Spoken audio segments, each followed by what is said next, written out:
Check. Yo guys. Check. Kamusta mga idol? Good morning sa inyong lahat mga lodi. So ayan, mag-update tayo ngayon Tuesday, no? So grabe. Medyo matamlay ang ating buhay. Okay, so ayan, mag-update tayo ngayon mga lods. At mayang over pa mi. Nakidnap tayo kahapon. Mga lods, kinidnap tayo ni Trump. Parang ginawa kay Maduro. Kinidnap at inuwi ng madaling araw. Check natin yung mga alam nyo ba itong ating chart mga lodi? Ayan, ito pa rin yung trade ko kahapon, no? So kasi nga hindi ko siya naiiwan ko eh. At di natin nalagyan ng stop loss to mga lodi. Talagang sakto pagka ano natin, pagka tapos natin mag-record kahapon, ayun na mga lodi, no? Napunta na tayo sa blind spot. So yung position natin dito mga idol, umangat na siya, bumalik na siya, hindi ko to nakita. Hindi ko to nakita mga lodi, pati ito, ayan, ngayong umaga lang ako na tinignan ulit siya, kala ko nga ano na tayo eh, liquidated na eh. Dahil nakalimutan ko talaga siya. So, pero ngayon hindi naman siya. Pero sayang to, nabantayan natin to mga idol, no? Pwede sana tayong imagine, no? Kasi nung nandito to, nag 100 USD na to eh. Position natin dito, no? Imagine 100 USD. Short ka 100 USD, 200 na. Long ka 100 USD, 300 na. Short ka 100 USD, 400 na. Oh, tapos dito yung position mo, meron ka ng 400 USD. Kung nagawa mo yun, kaya lang hindi natin nagawa yun eh. Andito lang tayo at gumanon na siya nang hindi natin nalalaman. Grabe, no? Letter M. Kita nyo to mga idol, letter M. Hindi siya W pattern, you know? M pattern siya mga idol. M pattern. Speaking of M pattern mga lodi, grabe yung nangyari ngayon sa Monero, no? Nakita niyo yung Monero? Saan ba yun? Saan yung news natin sa Monero? Ito ba yun? Eto. Grabe mga idol, no? Nagpump siya. Sabi dito, unahin ko na nga tong news na to. Sabi dito mga idol, Monero is the only major crypto whose founder is still completely unknown. No, ganun din pala tong Monero eh. Hindi rin alam yung kung sino yung founder nito, mga idol eh. 'Di ba? Pero etong Monero mga lodi, napakatagal na nito mga idol. Halos mga OG na to eh. Check natin yung Monero dito. Kung kailan pa to. Sa CoinGecko lang to syempre, pero yung na-build to matagal na. Oh, imagine 2014 pa to dito sa CoinGecko yung ano nito, paano ba malaman? Hindi ko alam eh. Pero matagal na talaga siya. Kumbaga OG na to, kaya nga isipin nyo mga lods, so 34,000% yung tinaas nito simula nung simula nung 2014. 'Di ba? So sabi dito mga idol, isa tong Monero, no? Na major crypto's founder is still completely unknown. How it started, an anonymous poster on Bitcoin, etc. The protocol itself comes from another ghost. So hindi kilala mga idol, no? At alam ko may mga nagmamine din nito, mga lods, no, ng Monero na coins. I remember Farm Monero with my blog in 2020. Oh, ayun, alam ko ano to eh, parang Bitcoin din to eh, mga lods dati. Nakakuha ka rin nito ng pag magmamine ka o something. Hindi pa siya yung mining na talagang kailangan mo ng kahit sa mga PC pwede yun eh. Yung ganun. So isa to. So grabe to mga lods dahil X Monero. Check lang natin Alam ko na gano'n siya, 200% mga lods, no? Bagal, yaman na. Basta nag 200% yun mga lodi si Monero. Simula kahapon ba? Check natin. 7 days. Ayan. January 10, sabihin natin January 10 mga Lodi kasi January 13 na ngayon. January 10, oh. Sa 7 days mga idol, 43% pala. Ayan, di pala 200. May leverage pala yung ano ko, yung sukat ko kanina. So from 26,000 to 37,000, grabe, di ba? Antindi nun mga idol. So isa yung Monero sa ano ngayon, sa hype ngayon. Pero syempre, pumalo na to. So ang awkward niya kung saan ngayon ka papasok kung kailang lumipad na. Di ba?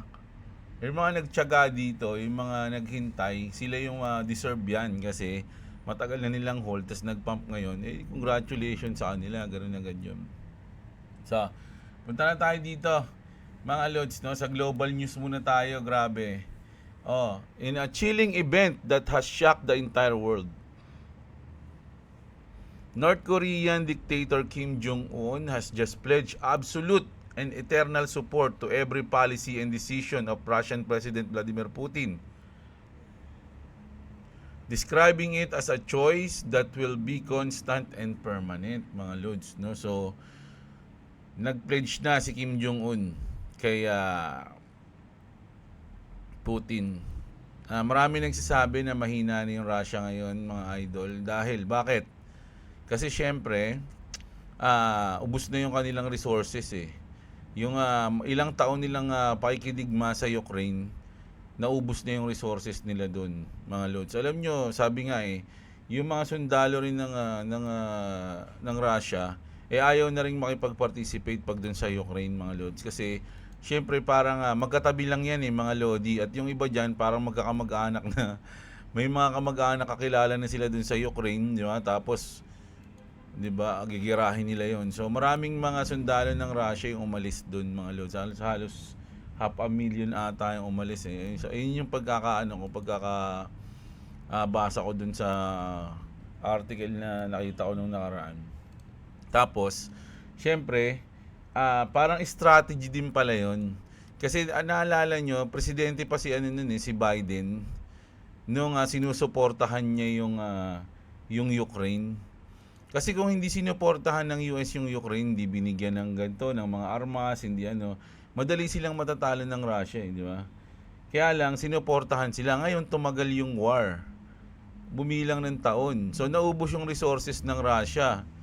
Di ba? Pabor yun sa US. Kasi, alam naman natin na Russia, China, North Korea, medyo salungat yan sa US, di ba? So, dahil lumihina yung Russia, dahil sa pagsuporta nila sa Ukraine, naging pabor tuloy sa kanila ngayon. So ngayon, kailangan na ng tulong ng Russia.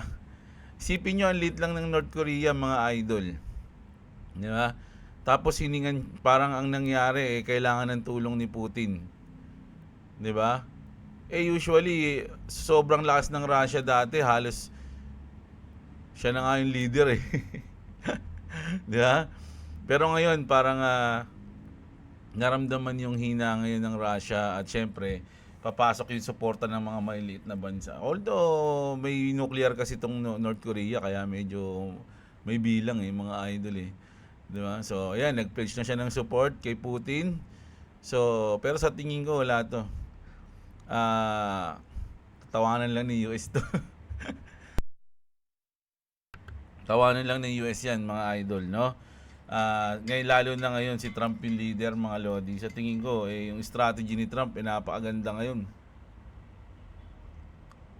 Sasamantalahin niya yan yung kahinaan ng Russia ngayon. Speaking of update lang tayo dun sa nangyaring away ni Daddy Powell ni Tito Powell at ni Daddy Trump. The Fed shield just melted, sabi dito, nang hina na daw yung kalasag ng Fed. The Fed used to be untouchable. Now, federal prosecutors kicked the front door wide open. Trump appointee si Jeanine Pirro is leading a criminal probe into Fed Chair Jerome Powell over alleged perjury about a $2.5 billion HQ renovation that blew up by 600 million. So ito yung ini-issue lagi kay Jerome Powell eh. Naalala niyo yung ni-report natin dati na nagkita si Jerome tsaka si Trump. Ayun yung mga panahon na dinalaw ni Trump yung HQ na pina-renovate ni Jerome Powell na, sinasabing maanomalya kasi napakalaki daw ng gastos mga lods, no? So ayun yung binabato ngayon kay Jerome Powell. Powell call it weaponized law. The market see it differently. The Fed independence just got vaporized. The wall between the White House and the printing press gone, no? So yung Fed kasi nagpiprint. So kung mapapasok ni Trump yan mga lodi, pwede na siyang, kasi yung Fed yung nagko-control mga lodi, di ba? Sila yung bahala dyan, sila yung nagdidesisyon. Kaya hindi pwede magdesisyon si Trump dyan mga lods, no? Labas nga yan. Kaya nga sabi ko, makapangyarihan din yung Fed, lalo na si Jerome Powell, hindi siya kayang pakialaman ni Trump. Pero ngayon, dahil nga kinakasuhan na siya mga idol, pwede siyang matanggal. Hindi na nga mahintay kasi sa May dapat tapos na yung niya yung kanyang termino, pero hindi na mahintay ni Trump Hindi na, huwag natin hintayin yan, no? Banata na natin yan para maalis na yan, no? So ayun yung dito mga lodi. Medyo umiinit yung laban nilang dalawa. At speaking of Trump mga idol, ito naman yung update sa Venezuela. The new Venezuelan president just gave President Trump an American a nice gift. No, parang ang nagtumayong presidente ngayon doon is yung vice president nila. Uy, si Crush nasa likod. Yung vice president nila na babae, nakalimutan ko yung pangalan. Ayun ngayon yung ng Venezuela Venezuela mga idol So, medyo close sila ni Trump. Trump, sabi ni Trump, she asked us, could we take 50 million barrels of oil? 50 million barrels mga lodi. 50 million. Napakadami nun mga idol. Sabi daw ni Trump, yes, we can. That's a 4.2 billion and it's on its way right now to the US. Let's go. No? Kumbaga, magbe-benefit pa din daw is yung American people dahil dyan mga idol. So, marami nagsabi, good news yan, no? Pero dahil yung sa mga kumontra sa ginawa ni Trump sa Venezuela, ayaw nila yung ganyang balita. Ayaw nila yan. Abuse of power daw yan mga lods, no? Ito na, speaking last natin to mga lods, no? Kasi nga ito na yung issue ng ng tariff kasi 2 days na lang 2 days from now yung Supreme Court magdi-decide na tungkol sa tariff na yan. Mga lods, no? So, illegal ba yan? Legal ba yan? Doon nila babasihan yan. Doon man nila desisyonan yan. Sabi ni Trump dito mga lodi, kasi sabi nung post dito, nagpapanik na raw si Trump. Sabi, Trump is now openly panicking, claiming that the United States should billions of dollars if the Supreme Court rules against its tariffs. Translation, maybe they shouldn't illegally impose tariffs that they have no authority to implement and then challenge the courts to stop them. No? Parang challenge kasi ata ni Trump So ngayon, sabi ni Trump, the actual number that we would have to pay back if for many reasons the Supreme Court were to rule against the United States of American tariffs. Kasi mga lodi, kapag ginawang illegal yon, lahat ng pinera ni Trump dun sa tariff niya, babayaran niya yun Di ba? Kaya nga sabi ko magda-downtrend siguro yung market. I don't know pero kasi ngayon lang naman to mangyayari if ever, no? Ang pagkakaalam ko So babayaran ni Trump yun. No, yung mga kinatkong niya kung ano yun, kung illegal yan. Sa inyo kukunin yun. Di ba? Sabi dito, the actual number that we would have to pay back if for any reason the Supreme Court will rule against the United States of America on tariff would be many hundreds of billions of dollars. And that doesn't include the amount of payback that the countries and companies would require for the investment they are making on building plants, factories, and equipment for the purpose of being able to avoid the payment of tariffs. When these investments are added, we are talking about trillions of dollars. it would be a complete mess, no? So ganun din yung kumbaga sinasabi na ni Trump yung pwedeng mangyari kapag hindi nagpabor sa kanya. And almost impossible for our country to pay. Anybody who says that it can be quickly and easily done would be making a false, inaccurate, or totally misunderstood answer to this very large and complex question. It may not be possible, but if it were, it would be dollars that would be so large that it would take many years to figure out what number we are talking about, and even who, when, and where to pay. Remember, when America shines brightly, the world shines brightly. In other words, if the Supreme Court rules against the United States of America on this national bonanza, we're screwed. Naku, yari. Binantahan na tayo, mga lods, no? Hindi pala tayo kasama. Nagbanta na si Trump, no, sa Supreme Court. Sige, edi mag-against kayo. Wala na, kapag nag-against kayo, wala na kwenta ang Amerika. Kayo ang sisira sa Amerika. Parang ganun. So ano kaya, no?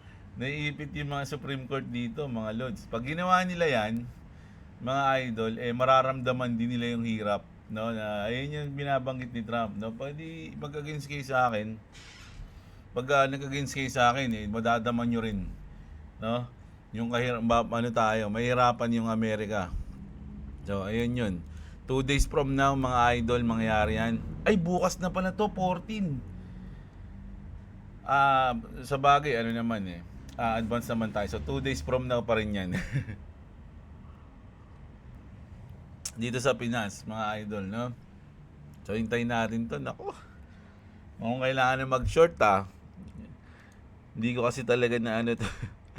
Mga idol, kahapon kinidnap ako And madaling araw na ako binalik dito sa bahay nang wala akong cellphone. Kidnap nga. So, hindi ko na-check talaga yung aking trade, no? Ngayong umaga lang. Kasi syempre, ngayon lang ako nagising Sama pa pakiramdam ko, mga idol di sabi ko, patay tayo dyan Kala ko, pag open ko, wala na Pagtingin ko, uy, buhay pa. Akala ko na-liquidate na ako. Pero sayang, no? Marami tayong na-miss dito, mga idol. Huwag yung gagayahin yun, Huwag kayo magpapakidnap sa mga tropa nyo. Ayan, punta na tayo dito. Balik tayo sa news. Oy, JP Morgan at Kronos, mga lodi, no?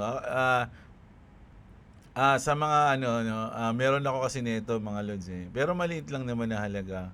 Alam niyo ng mga matagal na nanonood sa akin kasi sinabi to ni Trump Nung una pa lang, kasama to sa mga sinabi ni Trump. Yung Kronos, mga lods, no? Kaya napabili ako nito noon, tapos sinayaan ko na lang siya. Monty lang binili ko nito, mga idol, nasa talagang 20k lang. Rumor that JP Morgan has interest in Kronos infrastructure. Bullish if true. Ayan So, good news to para sa Kronos, mga idol.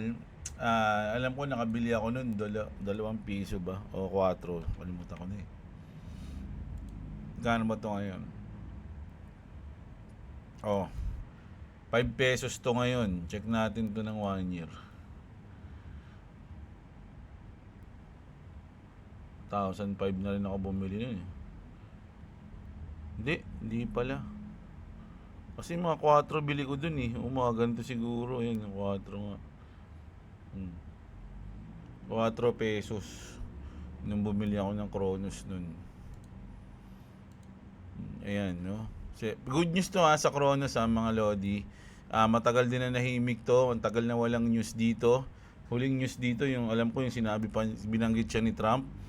At wala na akong ibang balita sa kanya. So ngayon, nagkaroon ng rumored pa lang naman, mga lodi, na JP Morgan is interested sa kanilang infrastructure. So bullish yan.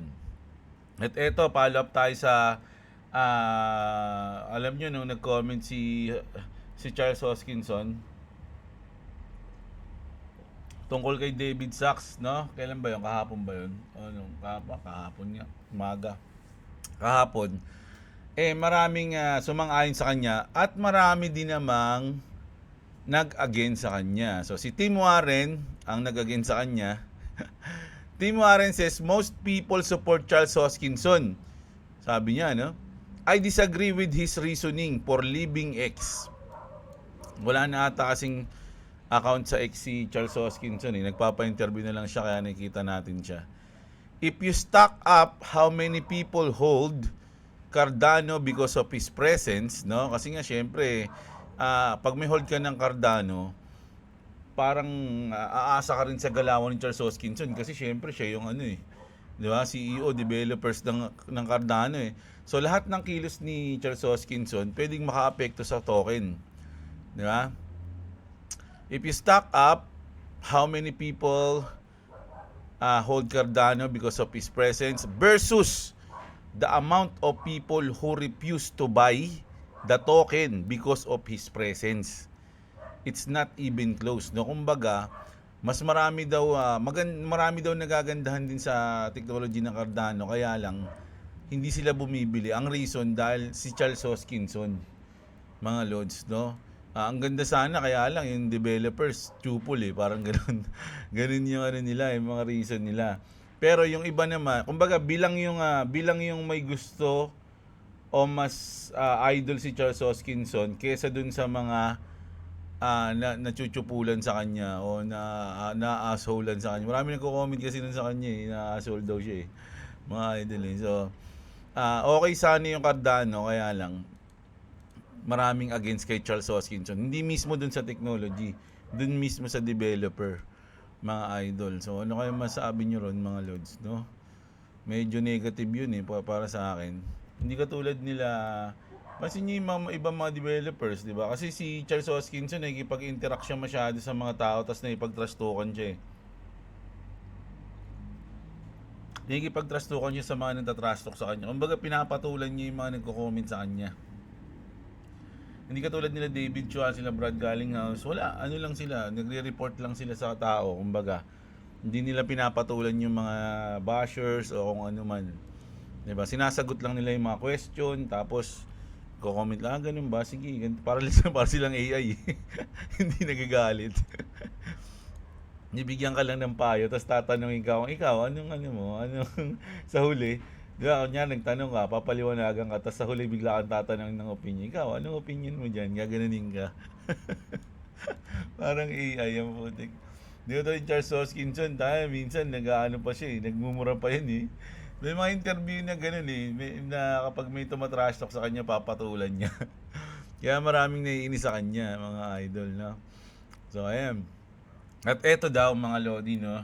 The recurring 2013, 2017, and 2021 pattern signal at 300K BTC pump, no? So, kung titignan daw natin, mga idol, o kung susundin natin yung cycle ng mga nakaraang cycle, dapat 300K na yung Bitcoin ngayon, mga lods, no? Pero mga lodi, pakinggan nyo tong sabi dito ni George. 6 trillion Fidelity, ito Fidelity kasi yung nagsalita dyan, parang hindi ko alam kung sino siya doon, thinks this Bitcoin cycle won't end like the others. Hindi siya magiging katulad ng mga normal na cycle, no? In the past cycle, hindi pala, ito muna.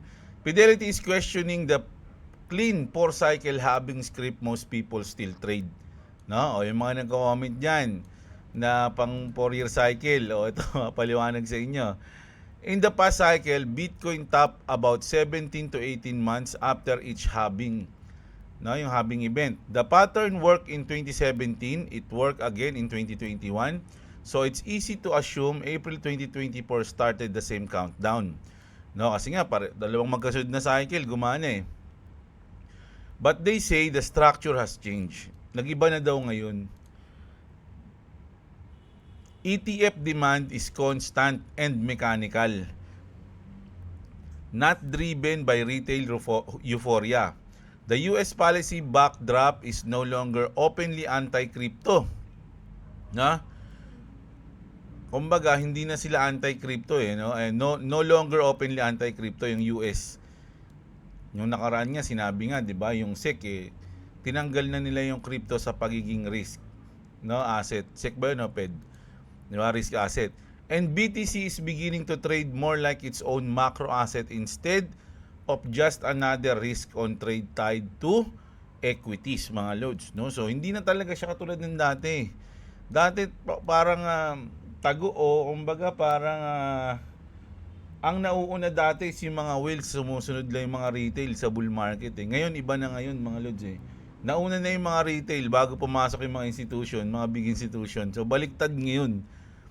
Those pieces didn't exist in prior cycle, no? Kumbaga yung ETF, yung pro-crypto na government, hindi yung nag-exist noon. Ayun sabi dito. Fidelity compares today to commodity super cycle in the early 2000s. Longer periods at elevated prices, fewer violent crashes, and demand that sticks around. So, ang mangyayari nga, parang sinasabi dito mga idol, ang mangyayari ngayon, mahabang super cycle, no? Wala na yung mga, siguro, konti na lang yung mga biglang bagsak, no? Tapos, yung may mga utility na coins, yung may mga demand, talagang hindi siya mawawala. No? Maasahan mo na pwede ka mag-invest sa kanila ng matagal na panahon, parang ganoon, no? If that view is right, calling a post-halving top might be the wrong trade. Most people still position for a cycle that may not repeat. O, yun, totoo yun. Yung ibang mga traders, ganun pa rin, no? Kung ano yung cycle dati, dun pa rin sila nakabase. Dun pa rin sila bumabase ng mga invest nila sa lumang cycle. So, parang sabi dito, might be the wrong trade, no? Kasi nga, iba na daw ngayon, mga idol. Kaya anong masabi nyo dyan? Ako kasi, yung bodega natin, for me, hintayin ko lang talaga yon. Ang pinaka natin ngayon may mas pakialam ako ngayon sa trade sa futures trading ko. Kasi sa totoo lang, itong futures ko, dito ako nakakuha ng pambodega tsaka pang profit, no, weekly. No, actually nagpo-profit ako dito weekly. Nilalabas ko, no, pang gasto sa bahay.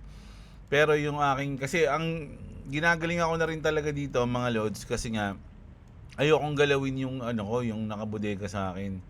Kasi kung magagalaw ko na magagalaw yun, sayang yung ilang taon na inipon ko yun, tapos hinintay ko, tapos magagalaw ko rin sa mga oras na hindi pa siya dapat galawin, di ba? So dito tayo muna, mga lodi. Kaya kahit nagda-drop, okay lang. Kung naka-short ka, di goods. Ganun lang yun eh. Diba? Pero nakakainis talaga. Ano talaga yung mga sutoy na tropa ko eh. Dapat di ko na tinropa yun eh. Nangingidnap eh. Binatid ako madaling araw na. So ayun. Hindi natuloy natin nabantayan. So ito na. Plans within plans. Flip the switch, sabi dito mga idol, no? Kung natatandaan nyo, January 11, may news na X to launch built-in price tracking for crypto token and stock directly from the timeline. Everything up ang balak ni Elon Musk dito sa X, no? Siguro magkakaroon din ng trading dito, mga idol, no? Lahat na raw nandito sa X ganun yung gagawin ni Elon kaya niya everything up. So sabi dito mga lodi, Elon Musk to launch X Money with all bank accounts held by Cross River Bank. Ito yung ginawang partner ni Elon Musk, mga lodi, no? Yung Cross River Bank, mga lods. Kung maglalagay siya ng X Money. Pero mga idol, Cross River Bank to integrate Ripple for real-time international payments. So kung pagkakabit-kabitin natin, mga lodi, pwedeng magkakadugtong din yan, no? Yung X-Payment, Cross River Bank, tsaka Ripple, magiging magkaka-partner din sila, mga loads, no? Which is ayun yung sinasabi dito sa post na to, mga idol, no? And then the last news natin, gold may be coming to XRP Ledger. Voices in the XRP community say that the XRP Ledger is already ready for tokenized gold and silver.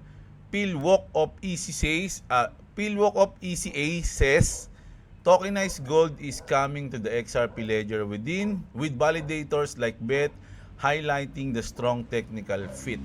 So, kung tatakbo man ang gold at silver sa XRP ledger, hindi na tayo nagugulat doon, mga lodi, no? Pati nga yung Bitcoin parang mas maganda kung doon sila tatakbo sa XRP ledger, mga idol. No, inaasahan na rin natin 'yan, mga lods, no. So, ayan yung ating update ngayong umaga. Actually, kagabi ko pa dapat update to. Nakareserba na itong mga news to para kagabi. Kaya lang yun na nga, no? Hindi natin na news kasi may mga umepal sa buhay natin. No, ayan. So, ngayon, bawi tayo, mga idol, no? So, mamaya, mag-news na tayong gabi. Hindi na tayo papakidnap, mga lods, no? Tsaka wala na rin kidnap sa atin. Mga ano din